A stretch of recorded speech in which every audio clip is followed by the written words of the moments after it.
pour retrouver le pouvoir ancestral de Bisso, pour mon abisso et Yalibote et Moyo, Yangonina retrouva. Yangonina aussi la pour nous servir Bandeko, ou pour faire comprendre Bandeko, Nini est l'actif pouvoir ancestral, ou comment Deko a retrouvé le pouvoir ancestral na Bango, comment Deko a soit. Et Yanoli, Yakosa et la pouvoir na Bango Yalibote na Bango.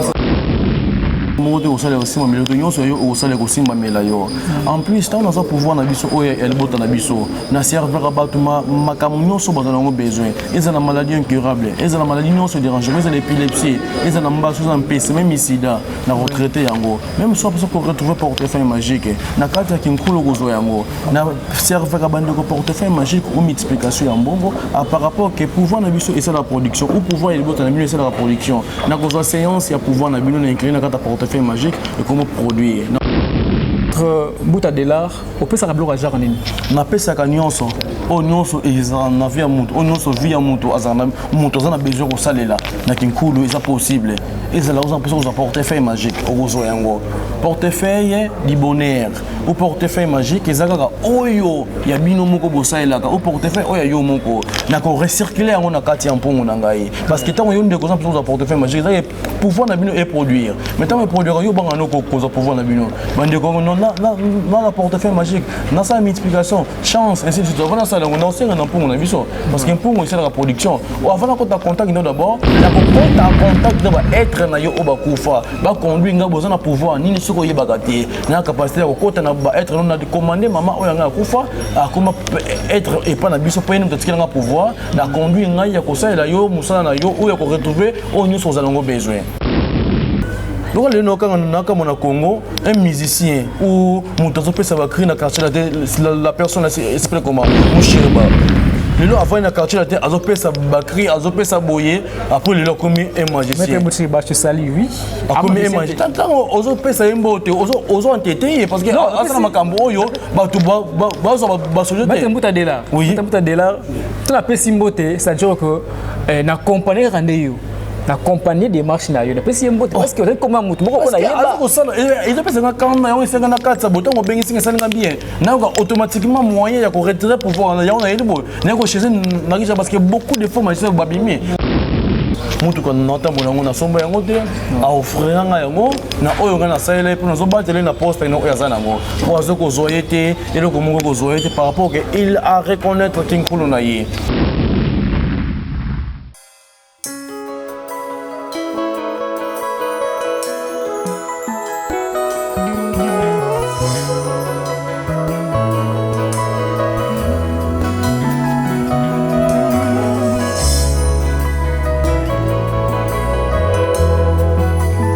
Bonjour chers internautes, je suis content de vous savoir, très nombreux de suivre cette belle chaîne Concept Audio. Abonnez-vous massivement chers internautes. J'ai reçu pour vous aujourd'hui Maître Mouta Adelar. Maître Mouta Adelar, TVZ Radio T. Pas trop de commentaires, mais restez branchés. Donc il y a à boire et à manger. Donc, je suis avec Maître Mouta Adelar. Maître pouvoir ancestral. Donc, tout le pouvoir ancestral. Donc, vraiment, la kimia, beaucoup de vérité. La vérité parce que tout ce qui est mingi, tout ce qui est cassé, tout ce qui est Maître Mouta Adelar. Bonjour, Maître. Yenge Mouta. Yenge. Oui, ça va. Maître Mouta, on n'a pas de facilité. Oui, parce que Ngaming est Banda, Brazzaville, 50% Brazzaville. Oui. 50% angolais na Congo uniquement kotanga tona sisi bato baiti na Congo maman avant kufa mais on ta bengi sangana que pour retrouver pouvoir ancestral de biso pour mon biso ya libote ngoyo yango ni na retrouva yango ni na aussi la pour nous servir bandeko ou pour faire comprendre bandeko nini est l'actif pouvoir ancestral ou comment ndeko a retrouver pouvoir ancestral na bango comment ndeko a kozwa et yanoli ya kosa la pouvoir na bango ya libote na bango. OK, merci Maître Mouta Adelar. Maintenant on veut savoir pouvoir ancestral et animé. pouvoir ancestral les animaux. Oui. Pouvoir ancestral oyo biso ya libota. Par rapport à quoi on retrouve pouvoir na biso oyo parce que biso na mboka na biso tout ça la meki nkulu ou ba poso ba yindo mingi to se bazaka na kinkulu parce que na kinkulu okozala na eloko moko te osala osimba mela to nyonso yo osala ko simba mela yo. En plus tant na ça pouvoir na biso oyo ya libota na biso na servir bato makamu nyonso bazana ngo besoin. Ils ont la maladie incurable, ils ont la maladie non se dérange, ils ont l'épilepsie, ils ont la mbasso en PC même sida na retraité yango. Même soit parce qu'on retrouve portefeuille magique. Na kata kinkulu gozo yango. Na servir ka bande ko portefeuille magique ou multiplication en bongo par rapport que pouvoir na biso et ça la production ou pouvoir et libota na biso c'est la production. Na gozo séance ya pouvoir na bino na incliner na kata portefeuille magique et comment produire. Na zuka fortune de pouvoir na bino na tia on kati ya code na bino ou na kata portefeuille no e banoko produire yo pona o meka kozwa o nous sommes besoin na portefeuille no ou na makamu na yo même si makamu ne marche raté na za na plein de kozonga sa makamu pour que ça marche. OK, merci maître Mbuta Adelar. Maintenant je vais savoir kaka balbara que bakodi wana eliaka. Oui. Kodia ozi kodia ba so kimara ngokutu. Oui. Ba pesi muto kodia kimia be non. Sina zeloko oyo za bondoki. Oui. Et za bondoki am se peut lianga et les maman et les mwana. Maintenant tellement yo ozo le pouvoir ancestral. Oui. Est-ce que kodia eza ki bondoki et bien ça normal muto za kodia. Eza ba pouvoir oyo libota eza bondoki eza ba pouvoir oyo libota. Tant aussi pouvoir na bino soki moni kezolia bato ezaka na ba moment ou na ba temps esenga biloko na ngo eliaka mais na compte ancestral oza na temps ya kolesa ngo ba makazu oza na temps ya kolesa yango ya komedisa yango tsamba oza na temps ya kolesa yango kinyumba tant opesi ba biloko oye alingaka akosala eloko moko te nyonso kosengela akosalela yo ntango ozomona ke pouvoir na bino ezokolia bato ezokosala mabe na kati ya libota ezaka par rapport ke batikela bino baséance te ou baprière te ya kosalela na kati ya pouvoir na bino. Voilà. Alors mutu oyo azana kodia to apesaka kodia yango basaka prière te pe comme kolia bato après te soki moni ekomi kolia bato ezaka par rapport ke bozwi bokosalela yango te eza na bamoment nango oyo esengaka biloko oyo ye faut respecter que non un verre juste faut que na kati ya pouvoir obeti maboko yenge koyino bankulo bakoko bosalela ngana nazo kobima nzela nga nyonso natiki na maboko na bino ozwi ba signe symbolique comme bisintu obwaki ozwi obimi na yo vous allez voir que osala effet moko te na kati ndako na kati de botono ata voyager et osala pe loko moko te. OK, merci beaucoup maître Mbuta Adelar. Maintenant je vais savoir maître na bato obazulanda yo. Oui. Obazana ba kodia et comme déjà ko déborder il y a un sacrifice. Est-ce que vous avez à mesure à part dans nos familles na yo moko de encadrer yango est-ce que vous avez à mesure ya ko laksa bande comme sunzela ba famille ba kodia famille na bango vous avez que nous déjà ba tuyo po kei o chepe ba kimia tant on a pouvoir na biso bona na d'abord initiateur à mesure que ya ko zongisa bino na pouvoir na bino donc aussi pouvoir na bino na et ça la anomalie c'est ça non et ça ba anomalie na ko conduire comment vous allez faire pour que ba anomalie na ekata donc kati wana na zaka ba prière ko sala kinkona bisintu au sala pour que et ko sala lo mabe au comme très calmement c'est ça. Alors même mutazanango OK depuis église na ko ya na yese aucune église ya prompté aucune église mais autre église on a basa la mingi science ou baké ko apprendre magie mais là on conduit bande ko bazo en ancestral quand on sait l'ancestral na bino vous serez très calmement surtout bonga nzele za par rapport to bien ancestral na bisoté mais là bien ancestral na on a ko zonga bande ko baye ba kinkulu na bango eza comment ou comment ko retrouver kinkulu na bango c'est ça. OK, merci maître Mbuta Adelar. Maintenant na bande ko oyo ezaka ke ndeko wana azwaka musala simbakati. Oui. Ndeko wana saka mission ça émission boye mambo za raté ça veut dire que vino za il y a blocage ça veut dire que ça libo simba raté musala au côté le ngwa musala est-ce que il y a des femmes aussi ba bala kaya après ko bala azongi ba parents ça veut dire que ba famille moko ba za bika blo mo ndingo ba za belé bon soki ke bazo ko tinga na lolengi wana ezaka par rapport ke bankulu na yeba kanga eta muso makatante tant muto ala pouvoir ancestral tant makatante na pouvoir ancestral wana ngana za na capacité moko ya ko kata balien wana balovila nyonso batikelo le patente obotate obalate obali babengo na bala automatiquement eloko mozate mais na kinkulu tout est possible na kinkulu tout est possible na kinkulu ekosala melayo tout est possible na kinkulu maimo sokoluka okozwa yango et donc qui peut tribiter mulumba mushwaili mais nous les swahili la différence que nous chez nous to c'est dans pongo à chaque langue ou à chaque tribu ba kapa langue na bango ba bengela bango mais c'est le même pouvoir oui.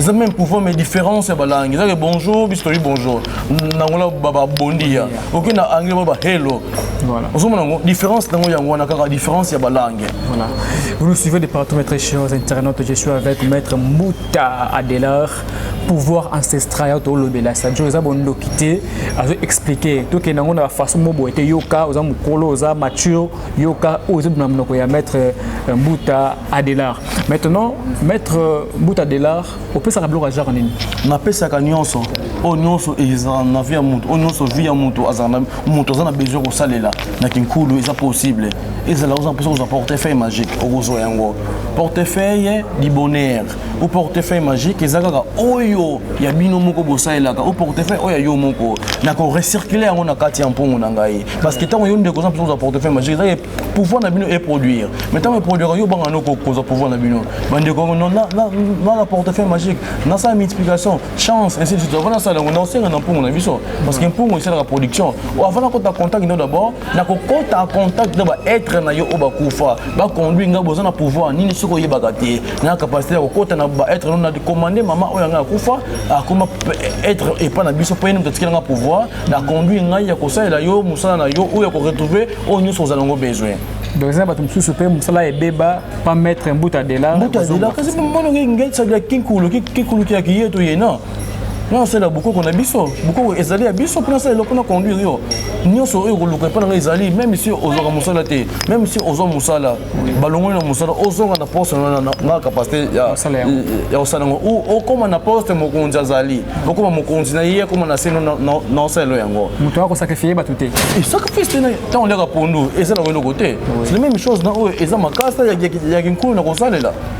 Donc si je comprends bien, tu as que non porte-monnaie magique sur aussi porte-monnaie magique. Bon c'est la tena kati, celui bon c'est le bel iboma. Aussi porte-monnaie magique, on les papa les mamas. On est uniquement bateau apprendre magie.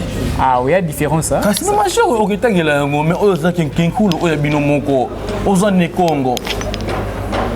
Oza ne Congo faut ozonga na kinkulu. Tant on portefeuille magique wana muto atangela uniquement magie. Alors c'est une condition, et go senga makila, et go senga yo bato. Mais kinkulu oh manga banana bana pouvoir ça fait 10 ans. Non na lia muté. Non na pesa pe loko mokote.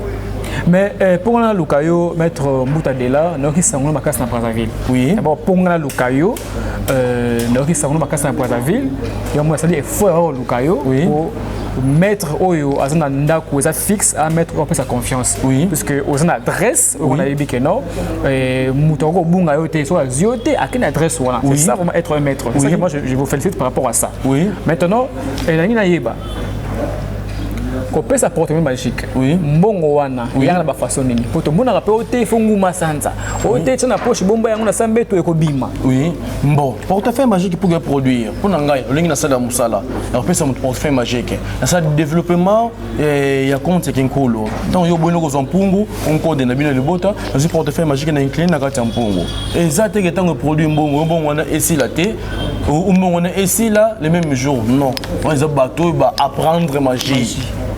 Donc le na Congo, un musicien ou mon ça va créer la personne s'appelle comment mon chiriba. Le lot avant na quartier la tête azopé ça bakri azopé ça boyer après le lot comme un magicien. Mais tu tu sali oui. Comme un magicien. Tant ozopé ça imbote ozo entêté parce que asa na makambo yo ba tu ba soje te. Mais Mbouta Adelar. Oui. Mbouta Adelar. Tu la pesi mbote, ça dire que na compagnie rendez-vous. La compagnie des marches na yo parce que vous comment mutu moko na yeba ils appellent ça quand na yo senga na katsa boton ko bengi singa salinga bien na automatiquement moyen ya ko retirer pouvoir na yo na yebo na ko chez na kisha parce que beaucoup de fois machine ba bimi na yo atangeli machine na ye démonstration sali bo papa ayo bandimi no sen pas ça tango yo faut ça démonstration na faut ya kinkulu avant ça la mutu likamu faut senga na ba être si ça la mutu likamu ndeni o senga na ba être na été je comprends bien maître wana asala rabiloko o ezana ba asa charlatan. Oh, on charlatan parce qu'il y a bien côté non la plus solution. Mais non tu bambaso, bam PC, ba tu bazo recevoir ba pouvoir ancestral na bango. Maître Mbouta Adelar, vraiment je suis avec maître Mbouta Adelar. Alors maître il faut expliquer bien parce que tout le monde a bande comme ça sous basi au mona akutana mibali. Oui. Akutana mobali et après 2-3 mois bala yini. Oui. Bala lingi susu yeti. Wa ezaka nini? Pour ko salisa yango. Pana yo ça possible ou bien azana ba malédiction oyo ezana ye na kata nzoto na ye. Le débat c'est là na mibali ebele, mibali oyo alala na bango mutu nyo sayaka na bit na ye na nzoto ya mwasi. Yele mutu akomisi nzoto ya mwasi temple na ye ya kosalela ka musala. Akomisi nzoto ya mwasi temple na ye ya kosala mamebele soki yo okela la mwasi wana botu tezwi yo. C'est la même chose mibali mususu basi bakomisa bango ba temple ya banzo nzoto na bango. OK, on se couche envers ye mais botu de elati yo. Vous voyez voir que OK pas la mwasi mususu olingi makasi. Vous se séparer par rapport à la présence on a ba mari de nuit na nzoto na yo. Mais na ancestral ba être na ngai longi ba tikela ngai mpungu na biso yo. Eza automatiquement ko kata ba liona ba lovila wana nka wayena izenga mama mama sono ba komenisa kufuatisa mulungina zenga mawo. Voilà. Nous négocions bon côté on ancestral. Vous serez très calmement mes chers amis. On sera très à l'aise et donc comment koyela oti mabi moko koyela yote. On a ni mettre na moshiriba azana musicien, azana musicien à l'époque. Le gars a mis Liverpool, a porte-parole, il a fait rigoler après Liverpool lobby a bon je suis maître Liverpool après au moins landais. C'est mais c'est là moshiriba nazo lukaye. Oh. Nazo lukaye na kanda envers parce que azo bébé ça musala. Baby c'est misala basé belé baby c'est misala. Et donc bon ça plateforme, sans plateforme est-ce que en ban mais hors plateforme ça pour nous passer un message de bandeko bayeba quitter. Oui. Le ngana sala kinkulu bo oye pa na ngoyi ngamuto mina za mbaso na pesa na rhumatisme. Après ça pouvoir na bango na koyana na konti na kati kuke ya musala. Na sengi na bankulu ndeko soma nsamba, soma boto sana musala to yeto muyi na kati ya temple. Le ngana kanga ba demande ba na demande na recycler awa dans 3 heures de temps. Solution na bimi automatiquement. 3 heures de temps. 3 heures de temps. Ah. Monsieur ça va makambo mona kende ya kana 2 semaines. 3 heures de temps. 3 heures de temps. Ozu nyoso oza poso lo répondre ngai. Na kenu musika te yaka na en plus na ngosa mingi misala o batu balembane ko sala. Voilà, eux ça rendait. Oh de charlatan ba comme belé trop alors que ça me solution mais aliki na télé bande ko balandi. Quand balandi nous ah tu peux faire confiance. Faut tu n'avons peut-être balandi o balanda biso o balanda ka bango nyonso wana. Voilà. Toujours le belé mais et moi na mo client vrai na fo ezali. Oh pour ba vrai, faut ça l'ancestral. Kinkulu ne yango mamna biso. Voilà. Ne mon entier monsieur le gaza mon entier mais ça par rapport à azo na kinkulu na ye. Voilà. Alors maître Mbouta, je vais savoir maintenant. Ndenge au travailler boué. Comment ils ont accueilli travailler dans le pouvoir ancestral? Vous pensez à pouvoir n'est pas magie. Oui. Mais que pas mon sous bois ça le cambo et simbité. Parce que ça que peut simbité ça ni ça cambo ça faible et simbité par rapport à côté contact na bankulu na yete. Ah oui. Parce que il y a uniquement à quoi apprendre magie on est uniquement pour na ko sala le ka démonstration ici mais ko servir moto ko katela lo moto ke rôle ne zaka so moto ke kufa chekal. Maître Mboutana question na yo et parce que ça on a yo na moni zo kendela il faut biso sunga yo pe au peut bandeko au message oyo bazo nda biso. J'avais fait une émission avec un maître comme ça bandeko bandaki émission wana kaka na chaîne oyo bayebi bazo comprendre lo bela nani. Oui. Maître on a misi mbongo na ye. Oui. Et après ko mbongo wana lobi ke mbongo ase bien bimi ndengo wana to ko lia ngote ko ba ko na toilette. Oh, rébité est-ce que tant c'est multiplication sur place mbongo wana oya mbongo ba ba raté ko ba en toilette. Vous montez exemple après ce monde de condition. Un charlatan.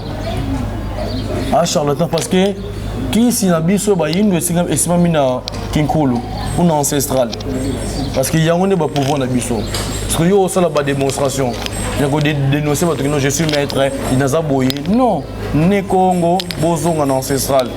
On nous sur bazar ba charlatan. Moi ça la kinkulu nga je ne peux pas être que non. On ça la bo on so biloko ya kinkulu. Na personne sur mon poste. Pour ça yo oye pour nga pour servir aux gens mon poste. So comment je noter mongo bimbo kolia ngote ko poni. Yango bandeko nanga ya poto ou bandeko nanga ya monde entier. Faut que ça la babisinto, basin symbolique. Que je lis eloko boa ki na mabele bakoko baza na posa nango. C'est important on lit eloko boa. Mais ça kinkulu ça c'est comment ça na ngote. Faut boa ka yango na mabele pona bankuno baza derrière ko sepela masango boa ki na mabele ndambo. Et ça va signe symbolique même si mais ça des bois quand c'est mais au Mais maître je veux savoir c'est que les animaux parce que tout ça on a beau vent Nous avons un politique à côté. Bon, pourtant, comme on a été posé, c'était comme la télévision. Oui. Mais il y a un politique à côté. Moi, je vis. Oui. On est oui. Mais comment un politique a comme la confiance sur le Kayoti Awa, malgré place au Fandi Boaye, et je comprends qui est derrière vous. Ce qui est aïe, parce que pouvoir n'a pas un mot que si moi n'a qu'un cool. Pouvoir non c'est un mot que si moi n'a qu'un cool parce que votre président attend souvent un chef coutumier partout à Kendaga pour battre la yé, ici quand nous sommes au Kende. Parce que vous avez ma belle n'est pas quoi. C'est magique, c'est magique, mais c'est pas quoi. Beaucoup ne pas tout ça, mais soyez pour à reconnaître qu'il coule na yé. Il y a une personne confiance, mutu quand nous entendons on a sombre yango te, à offrir un yango, na oyo ngana saile pour nous battre na poste na oyo zana ngo. Pour azoko zoyete, et le komo ko zoyete par rapport que il a reconnaître qu'il coule na yé. Donc ce qui mutu reconnaître qu'il coule na yé, même batak nyonso ozer rupture les zoyete. Bakoko bazano simana yo ba ko battre la yo na tango nyonso ya pas sur na tango bisengo. Alors, mettre pour la porte-monnaie magique, pour escroc comme ébélé la porte-monnaie magique. Oui. Vous m'appelez la porte-monnaie magique, escroc comme ébélé. Pour la porte-monnaie en onano. C'est un ranini, c'est un besoin d'un pouvoir ancestral. Yo, mais c'est pas moutoana. On a bénéfice dans les compte à banque monde de visibilité en pour mon abisso. Nous en avons pourcentage de ça qui nous sala dans sala.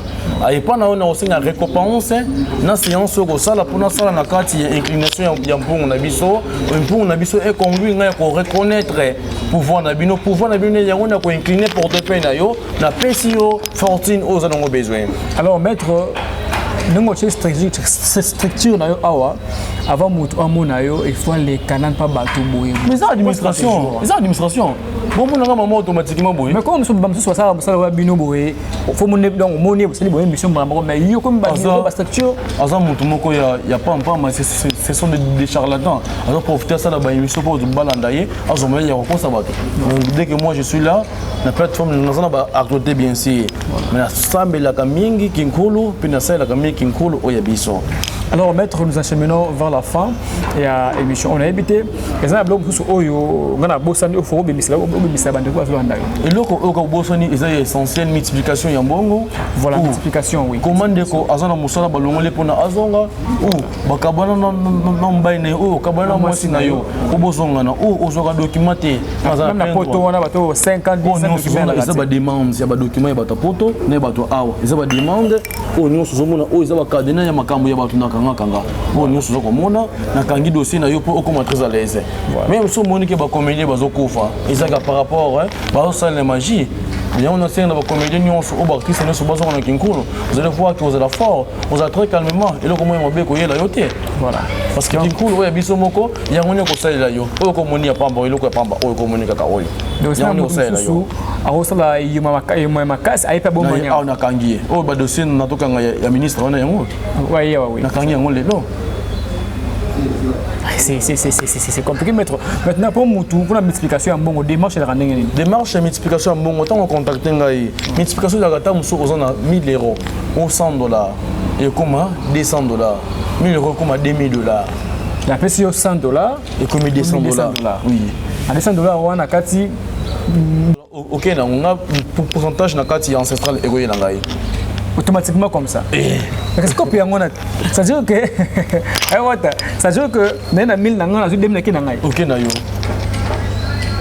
Lebi que le mot c'est gratuit donc il mais yo o zo pouvoir na bino ya maya o ya bino. So ba ko no ba sengo nini. Ezaka ba signe symbolique ba bisintu na ko revérifier. So ça la ba bisintu wana ya kinkulu. Donc ça ba bisintu na vous serez très calmement.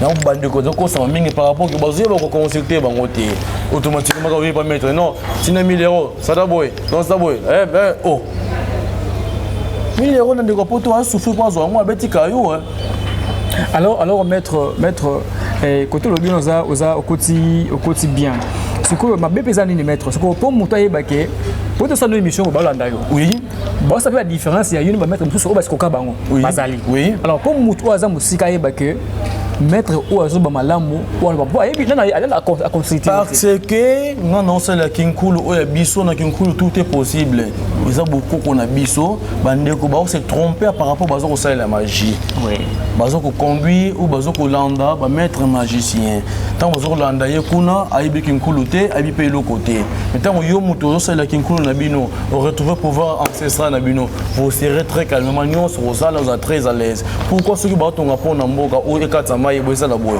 ba chef coutumier bayaka ou bankumu bayaka parce que de ancestral qui comment ya ko conduire beaucoup kanga bisimbi boya mai ko saisir beaucoup kanga boya mai ko saisir bino pour ne concentrer les bosso les pompes et ko yakate voilà bande ko ne ba retenir un peu bon temps ya ko retour ya ko zonga na ancestral na bango pour to sauver bino ba journaliste parce que bango kindoki bela bango kindoki Nous pouvoir bango bango kindoki c'est ça belé et ça bondoki parce que ça la miracle automatiquement bien bondoki mystère oui.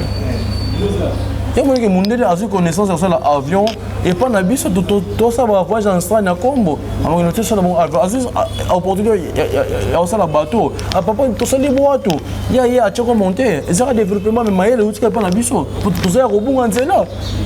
Ne mon antenne moi ya akonda biso nzela bato nyoso mon antenne asali mabe mon antenne asali boye mon antenne mais oh yene mutu ile biso conviction ya malamu na nefu mukimbangu adapter so maimans oyo ya malamu ya kosalela. Alors maître na bandeko balandio na ndeko baza musika oui baza posa za mukanda kakanga pona mukanda aza ba difficulté ya musala na ye maza musika na yo oui alors ba démarche nya ko sala pour que ma démarche moko sala les até sur contacter ngane place à la solution à conduire en plus ngane na zabona longo na ile ya mutu na Paris donc qui parle sur les mototés oh ne va pas que oté ne devant na Congo ah on est au Brazzaville ngona que kindoki ya Brazzaville et kata Congo c'est ce qui est kata Congo par rapport que yo okeko zo makamba peso bisino parce que tant na ya bona kata mai oya ya biso ya ngambo est divisé par des îles les awana il moko mobuto a pesa à partir ya biso ya Brazzaville tant comme il na bino pour kata faut boire kabiloko tant boire kabiloko et pour que ça le menayo donc on a pouvoir na yo donc mettre capacité au longo awa OK t'es ça opérer non ça là on dit plusieurs fois mais ça musa na ngai mais vu que beaucoup cosa eza malamu comment au longo awa OK les États-Unis mais voyage ancestral non ancestral eza beaucoup voyage ancestral oui Maître Mbuta vraiment au sein de Malil Makasi alors bandeko balandio oui.